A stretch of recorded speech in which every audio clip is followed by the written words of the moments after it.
Ujung eskavator ini berlumuran darah saat seorang pegawai sedang menggali tanah untuk mendirikan bangunan di tengah hutan liar itu. Ternyata sebelumnya seorang mandor memerintahkan kepada pegawainya untuk menjalankan proyek pembangunan gedung dan tempat wisata. Tapi tiba-tiba anak buah mereka berteriak. Pak mandor kemudian langsung berlari dengan sebuah senjata. Ia pun memukul makhluk kecil itu. Setelah makhluk kecil itu tewas, baru diketahui bahwa itu adalah seekor ular kecil. Setelah itu alat berat pun mulai dikerahkan. Mereka akan segera menggali tempat itu untuk mengejar target pembangunan gedung. Tapi tiba-tiba ujung eskavator itu berlumuran darah. Karena kaca yang tertutup salju, Bang Sopir tetap asik sampai ada seekor ular yang sangat besar muncul dan terjepit eskavator. Barulah Bang Sopir ini menyadarinya. Namun terlambat, si ular segera mendekat dan langsung menyerangnya saat ia meloncat dari dalam alat eskavator. Semua pegawai pun akhirnya lari kocak-kacir. Sebagian dari mereka berhasil menyelamatkan diri, namun sebagian lainnya tewas terkena bisa. Ular ini sangat marah ketika mengetahui anak-anaknya terluka dan dibunuh oleh sekelompok orang-orang ini. Ia mengamuk karena merasa orang-orang telah mengganggu habitatnya. Pak mandor yang sigap langsung naik ke atas eskavator lalu menghidupkan mesinnya. Ular besar melata naik ke atas mobil yang berisi bos-bos mereka. Seakan-akan ular ini tak mau menyerah. Ular itu akan melawan dan menghadapi Pak mandor yang datang mengendarai eskavator yang lebih besar dari si ular.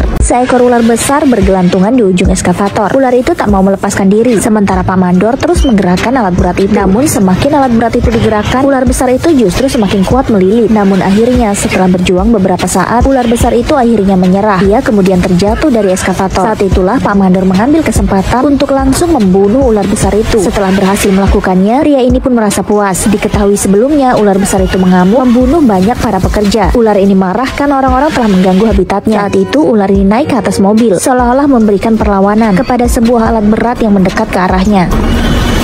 Usai membunuh ular besar itu, pria ini menjadi sangat tenang. Tapi siapa sangka ternyata ada seekor ular kecil yang merekam semua kejadian itu. Ular kecil itu kemudian berlari masuk ke dalam hutan. Ia melihat jelas bagaimana induknya tewas, terbunuh setelah memperjuangkan habitatnya. Beberapa tahun kemudian, hotel itu telah selesai dibangun. Kini tibalah saatnya orang-orang merayakan peresmian dibukanya hotel itu untuk umum. Acara berjalan sangat meriah. Beberapa hari kemudian, seorang laki-laki dan wanita sedang asik memancing di danau sekitar hotel. Tiba-tiba ada sesuatu yang menarik kail mereka. Benda itu sepertinya sangat besar. Mereka mengira itu adalah ikan. Saking kuatnya tarikan makhluk itu hingga membuat seorang pria yang memegang pancing itu pun tercebur. Tak jauh dari mereka, seorang satpam melihat kejadian itu. Namun bukannya menolong, mereka berdua malah seperti kebingungan. Ternyata ada bayangan seekor ular besar yang hampir memakan pria itu. Seekor ular berbisa tiba-tiba muncul dari dalam kloset. Tak hanya satu, namun ular itu membawa teman. Salah seorang pria kemudian diserang. Itu adalah bangunan sebuah hotel. Pria ini pun segera berlari saat ular-ular kecil itu mulai masuk dan mengganggu. Pesta itu tiba-tiba berubah menjadi ricuh. Orang-orang berlarian ke sana kemari, sementara ratusan ular terus berdatangan. Seorang penari wanita ini terjebak. Ia tak bisa berlari lagi. Ular-ular ini membunuh manusia dengan bisanya yang sangat tajam. Hanya dengan sekali sembur, seseorang akan menjadi lemas, bahkan meninggal dunia. Diketahui ular-ular ini berasal dari bawah gedung. Ternyata mereka sudah merencanakan karena orang-orang telah membangun gedung yang mengusik habitatnya. Kini wanita ini benar-benar tak bisa bergerak. Ular-ular sudah mengepung tubuhnya. Ia hanya bisa pasrah sampai akhirnya ular itu menyerang dan membuatnya meninggal. Begitu juga dengan para staf pegawai hotel. Tak ada satupun dari mereka yang luput dari serangan ular-ular ini, seperti si pria botak yang tak bisa lagi berkutik. Sementara itu para pejabat hotel bersembunyi di sebuah ruangan tiba-tiba dikagetkan dengan gebrakan dari pintu tengah. Mereka semua bersembunyi dan hanya berani mengintip karena khawatir yang menggebrak itu adalah sesosok monster ular. Semakin kuat dobrakan itu, mereka semua semakin cemas. Dan benar saja, pintu itu akhirnya terbelah. Sosok monster ular besar masuk ke dalamnya. Ular itu sepertinya sangat marah. Seekor ular raksasa mendobrak sebuah pintu. Ular ini sangat marah dan hendak membalas dendam. Tubuhnya yang sangat besar serta kepalanya yang sangat menyeramkan. Ia sedang mencari seseorang. Dia adalah si pria berkepala botak ini. Melihat pria itu, ular ini sangat emosi. Namun si pria botak ini tidak mengerti bahwa ialah yang sedang dicari. Ternyata masih teringat jelas di kepala ular ini seorang pria yang dahulu telah membunuh induknya serta menghancurkan habitat mereka. Dendam yang tersimpan selama 10 tahun membuat si ular tak bisa lagi menahan emosinya. Ia membuka lebar mulutnya, pertanda sangat marah. Lalu orang-orang ini segera berlari. Namun si ular tak akan membiarkan mereka semua pergi dan langsung mengejarnya. Di sisi lain, CEO ini sepertinya sudah mengetahui bahwa ular-ular itu berhubungan dengan masa lalu, di mana sebelum pembangunan hotel itu dilaksanakan. Kini suasana hotel sudah sangat tidak kondusif lagi. Semua orang berhamburan, sebagian lagi berkerumun berebut untuk keluar. Tapi si ular tak akan membiarkan mereka semua lolos. Namun ular ini sama sekali tak melukai orang-orang yang tak bersalah. Yang ia cari hanyalah si pria botak bersama dengan pengikut-pengikutnya. Di sisi lain, seorang presdir sedang menggali informasi tentang ular itu. Beberapa saat kemudian, si pria botak ini datang dan mengadukan tentang kehadiran ular besar itu. Sementara saat semua ricuh, lampu di hotel itu tiba-tiba padam. Hal itu membuat penglihatan si ular menjadi lebih tajam. Ia kemudian menyeret salah satu anak buah si pria botak, kemudian melahapnya. Pria botak yang semakin cemas kini berhadapan dengan ular itu. Seekor ular besar membeli tubuh pria ini. Ular itu melakukannya tepat di hadapan pria berkepala botak. Tanpa bismillah, ular itu kemudian melahap tubuh pria ini hingga tak terlihat lagi. Melihat itu, si pria botak ini sedikit cemas. Ia kemudian menengadahkan senjatanya ke arah si ular besar. Namun sedikit pun ular besar itu tak takut. Sampai akhirnya ular itu pun terkena tembakan. Kesempatan itu dipakai si pria botak bersama temannya untuk berlari. Di sisi lain, pemilik hotel itu sangat menyesali semua kejadian. Ia bercerita kepada CEO bahwa kemunculan ular-ular itu sudah menjadi prediksinya. Sebab beberapa tahun yang lalu, sebelum pembangunan hotel itu dilakukan, ia tak menghiraukan peringatan dari beberapa ular yang muncul menghalangi para pegawainya. Ia menyebutnya semua itu adalah karma karena terlalu menuruti si pria botak. Pria tua ini kemudian mengambil alat penerangan lalu memberikannya kepada CEO dan menyuruhnya pergi untuk menyelamatkan seseorang. Di sisi lain, seorang resepsionis melihat si pria berkepala botak sedang merencanakan sesuatu bersama anak buahnya. Sepertinya ia belum jera. Wanita ini kemudian membawa seorang anak kecil untuk pergi dari hotel itu. Tapi tiba-tiba ia dihadang oleh seekor ular raksasa yang sedang mengejar anak buah si kepala botak. Namun ular itu berpindah menyerang wanita bersama dengan anak kecil ini. Ternyata diketahui beberapa saat sebelumnya wanita ini membakar sebuah ruangan, di mana di dalam ruangan itu terdapat banyak sekali anak-anak ular berbisa yang kemudian terjebak dan tewas. Ular itu terus mengejar wanita bersama dengan anak kecil ini. Sepertinya ia tak akan membiarkannya lolos. Seekor ular besar melilit di sebuah tiang jembatan. Ternyata ia mengejar wanita ini bersama dengan seorang anak kecil. Serangan ular besar itu hampir membuat si anak kecil ini jatuh ke dalam sungai. Wanita ini kemudian melangkah perlahan-lahan melewati jembatan yang berlubang akibat serangan dari si ular monster. Anak kecil ini sudah tak kuat lagi. Seorang pria kemudian berlari dari kejauhan dan segera memberikan pertolongan kepada si anak kecil yang nyaris melepaskan pegangan tangannya. Si anak kecil itu tergantung di bawah jembatan. Sementara si pria baik penolong itu terus menahan tubuh si anak kecil hingga tangannya mengeluarkan darah. Si ular terus menjolorkan kepalanya untuk menangkap si anak kecil. Di saat yang tepat, pria itu berhasil menaikkan tubuh si anak kecil hingga mereka pun selamat dan berlari meninggalkan lubang itu. Namun si ular ini tak menyerah. Ia terus menelusuri jalan untuk mengikuti jejak langkah kaki mereka. Tiba-tiba saja mereka melihat seorang pria berkacamata seperti ketakutan. Ternyata ia dikepung oleh ular-ular kecil. Dari kejauhan, pria baik ini mengambil ancang-ancang lalu mengajak pria berkacamata itu untuk pergi. Tak sabar, ia pun menggendong pria itu. Di sisi lain, si pria berkepala botak ini memegang sebuah senjata. Ia bergaya akan melawan si ular monster. Bahkan ular monster itu menanggapi perlawanan pria botak dengan suara raungan. Sementara itu, pria jahat ini memukul kekasih si pria botak tanpa diketahui apa tujuannya. Pria jahat itu kemudian mengatakan bahwa ia akan menjadikan kekasih si pria botak sebagai umpan untuk menangkap si ular besar itu. Benar saja, beberapa saat kemudian si ular datang dan mengejar wanita itu masuk ke dalam gedung. Di dalam gedung, mereka berdua sudah bersiap dengan perangkap yang telah mereka buat.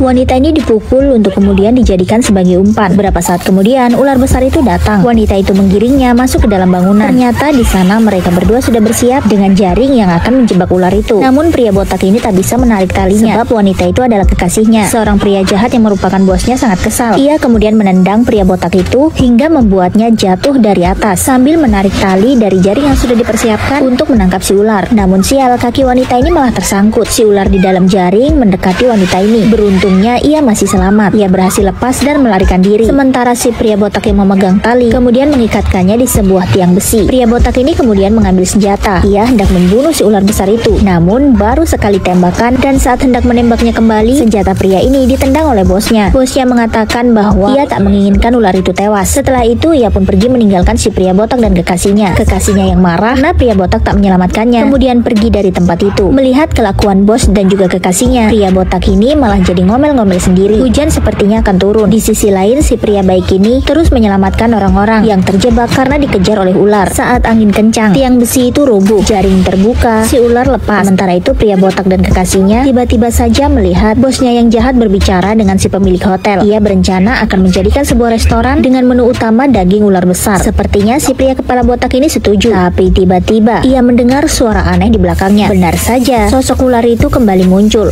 Pria botak ini mendengar sesuatu di belakangnya. Ternyata sesosok ular monster diam-diam sudah berdiri di belakangnya. Pria botak ini perlahan menoleh ke belakang. Si ular langsung memberikan serangan. Namun beruntung mereka masih berhasil selamat. Mereka berlari. Saat pria jahat ini menoleh, terkejut ular itu sudah semakin dekat. Namun tetap saja pria botak ini yang diincar oleh si ular monster. Mendengar suara rauman ular besar, pria baik ini menyuruh semua resepsionis dan teman-temannya agar segera berlari melewati jembatan. Sementara sementara ia akan menghalau ular besar itu. Tapi ular itu mengambil jalan pintas. Ia naik ke atas atap, lalu menyerang si pria jahat ini. Si pria baik mencoba untuk menolong, namun tubuhnya malah ditepiskan dan ditinggalkan begitu saja. Ekor ular kemudian menyambar si pria jahat hingga membuatnya terpental. Si ular kemudian melingkar dan berdiri di depan pria jahat itu. Ular itu tahu bahwa pria inilah atasan si kepala botak. Saat ular itu hendak mencaploknya, pria baik ini merobohkan tiang listrik hingga membuat si ular kesetrum serta menggeliat kesakitan. Di saat itulah si pria jahat ini segera berdiri dan melarikan diri dari tempat itu. Melihat ular yang kesakitan, si pria botak ini bukannya cepat kabur, dia malah tertawa. Dia kemudian mengambil botol serta sebuah ember yang berada di sana. Ternyata pria botak ini hendak mengambil air liur dari ular monster dan akan menjadikannya sebagai serum. Namun sialnya, apa yang ia lakukan justru membuat si ular bangkit kembali. Tubuh pria botak itu kemudian dililit oleh si ular monster. Seekor ular besar membelit pria botak ini. Pria ini tak bisa berbuat apa-apa. Ia hanya bisa pasrah saat si ular memperkuat belitannya hingga membuat si pria botak ini kesulitan bernafas. Namun ular itu tak segera memakannya. Ia terlebih dahulu memandangi wajah si pria botak ini. Setiap kali melihat wajah si pria botak, ular besar ini terus mengingat bagaimana kejamnya ia dulu membunuh induknya. Hal itu selalu terbayang di benak si ular besar. Akhirnya tanpa bismillah, ular besar itu langsung melahap tubuh si pria botak dan menelannya hidup-hidup. Orang-orang yang melihat kejadian itu pun sangat terkejut, kemudian berlari. Sementara pria baik ini berniat hendak membakar jembatan itu. Ia melemparkan sebuah korek, kemudian ia menyusulkan sebotol bahan bakar hingga membuat bagian jembatan itu terbakar. Si ular yang merasa kepanasan tak kehabisan akal. Ular itu kemudian membelit tiang jembatan. Kini ia berada di atas. Melihat itu, kedua orang ini segera berlari karena yakin si ular itu pasti bisa melewati semua rintangan. Si ular ini malah semakin marah. Ia kemudian mengibaskan ekornya hingga membuat beberapa sisi jembatan itu menjadi putus. Kini ular itu mengejar mereka melalui sisi bawah jembatan sambil terus mengibaskan ekornya. Namun sepertinya ular itu mengincar salah satu dari mereka. Dia adalah si pria jahat yang merupakan atasan dari si pria botak. Karena sebelumnya pria itu hendak menjadikan si ular besar sebagai menu di restorannya. Ular itu berhasil membuat si pria jahat nyaris tewas. Serangan ular besar ini membuat si pria jahat bergelantungan di bawah jembatan. Bahkan satu langkah lagi ular itu akan mencaploknya. Namun lagi-lagi si pria baik ini segera datang dan memberikan pertolongan. Namun terlambat. Kepala si ular besar itu sudah sangat dekat. Ular itu langsung saja membelit tubuh si pria jahat ini hingga akhirnya ia pun terjun ke laut bersama dengan si ular besar. Dan dendam ular itu pun akhirnya terbalaskan. Mereka berdua akhirnya merasa lega karena terbebas dari serangan ular besar. Kedatangan ular besar itu hanya ingin membalas dendam yang telah mengganggu habitatnya. Selain mereka berdua, beberapa orang lainnya juga berhasil selamat. Seorang anak kecil kemudian berlari dan memeluk pria baik itu yang ternyata adalah ayahnya. Mereka terlihat bahagia. Di sisi lain, pemilik hotel itu masih saja merenungi nasibnya. Tiba-tiba ia mendengar sesuatu yang sangat aneh, seperti suara binatang buas. Namun saat memeriksa di sekelilingnya, pria tua ini tidak melihat apapun. Ia kemudian kembali membalikkan badannya, lalu meneruskan merenungi nasib. Tapi tiba-tiba sosok yang besar menyambar tubuhnya. Pria tua itu pun menghilang. Kini mereka bertiga hidup bahagia. Bangunan hotel yang telah berdiri megah itu akhirnya habis terbakar dan film pun selesai. Sampai jumpa lagi di film lainnya.